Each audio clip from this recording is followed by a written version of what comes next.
This is Conversation of the Birds, a story set to music, new chapters released weekly, written, composed, and read by Jamie Holcomb. You're listening to The Third Valley, Part 3. Been a long one, this Third Valley. What will become of our birds now that they've entered into this jungle? Let's find out. Let's listen.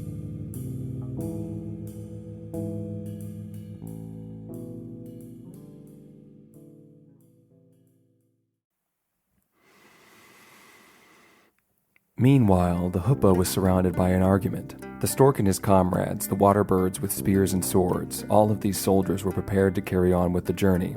"Pleasant as the water is, sir," the stork said, "too long a rest will drain our company's vigor." And he was right. Already the chorus of songbirds were singing in opposition to the soldiers' urgings. "Sing all day, laugh and play, never go away, so the songbirds say. Who needs to know what the smurg might show when we're all so merry and gay? Oh!" They repeated their chant over the stork's report, and the hoopoe was stuck between the voices. "If I say," the hoopoe called as loudly as he could above the cacophony of birds. "If I say," again he said, "that you can stay and you can go, if I let each bird do as he pleases, then our journey is over." The songbirds twittered in eager agreement. "Yes, over, yes, let's stay here forever." "What did I tell you?" said the stork. "They're fat with pleasure. Now the whole mission is sunk." Before the hoopoe could come to a judgment about this tension between the company of birds, there came a great crashing in the leaves behind him. Out of the jungle there poured a wealth of color, yellow, red, blue, and green. It took the hoopoe a moment to perceive the great nut-cracking beaks and jeweled eyes in the flock of jungle birds now joining the assembly around him in the treetop. The crow, the vulture, and the hummingbird rushed through the crowd to ring around their leader, while the buzzard bumbled to a squat down at the base of the great fig tree. After the excitement over the arrival of these colorful cousins had quieted down, the hoopoe turned to the crow. "I see you found more than our missing companions," and winking at the vulture and hummingbird, he added, who seemed to be on better terms now. "But where are the woodpecker and the pigeon? And how did you come to meet so many new birds? Tell us what happened." The crow said, "We had some trouble navigating that jungle. We had an accident. The pigeon broke his wing. Just when we thought we would be lost in that jungle forever, we discovered our friends in attendance of a miraculous feast. The woodpecker had betrayed us. He never had any interest in finding the smurg. Instead, he only wanted to peck apart our party." The hoopoe looked to the vulture and hummingbird, who both nodded in sober agreement. The hoopoe said, "Where's the woodpecker now?" "While we were all enjoying ourselves at the peacock's feast, that rust-plumed traitor pecked his way right through the vines they'd used to tie him up. We don't know where he is now," the crow said. "As for the pigeon, his wing was so badly broken that he'll have to stay behind. The peacock will see that he heals safely." The crow bowed to hide his true expression. "But these birds here," he said, returning upright and gesturing to the colorful assembly, "all of these birds are interested in joining us on our quest." "And what about you two?" said the hoopoe to the vulture and the hummingbird. "Are you with us, or are you going to go off again and get lost in your argument?" "We are here," said the vulture, "until the end." "That's right," said the hummingbird.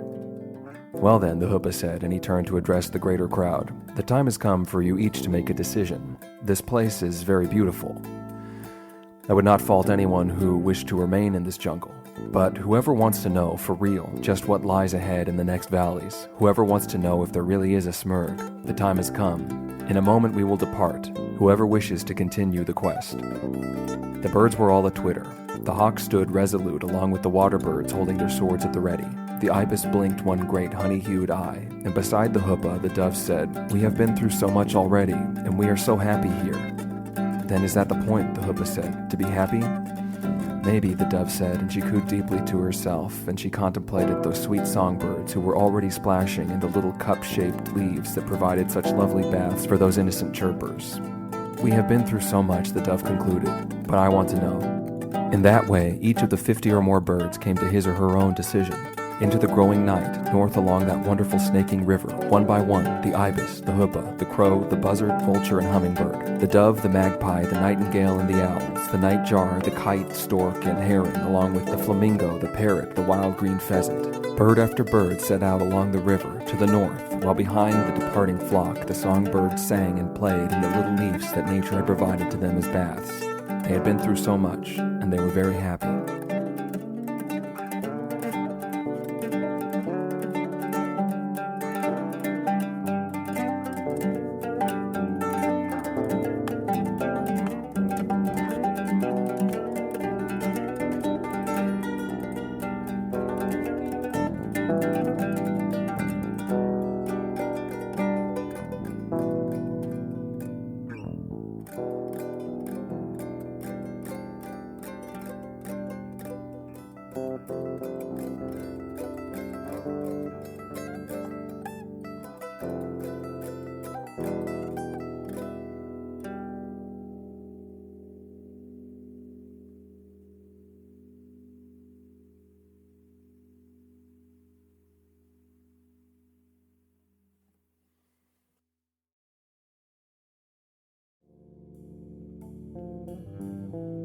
This has been Conversation of the Birds, a story set to music, with new chapters released weekly. Written, composed, and read by Jamie Holcomb. Produced by Supermoon. Join us next week for our next installment. If you'd like to check out more from Supermoon, visit us on TikTok or at our website, gosupermoon.com. That's GOSUPERMOON.com. The quest continues next week.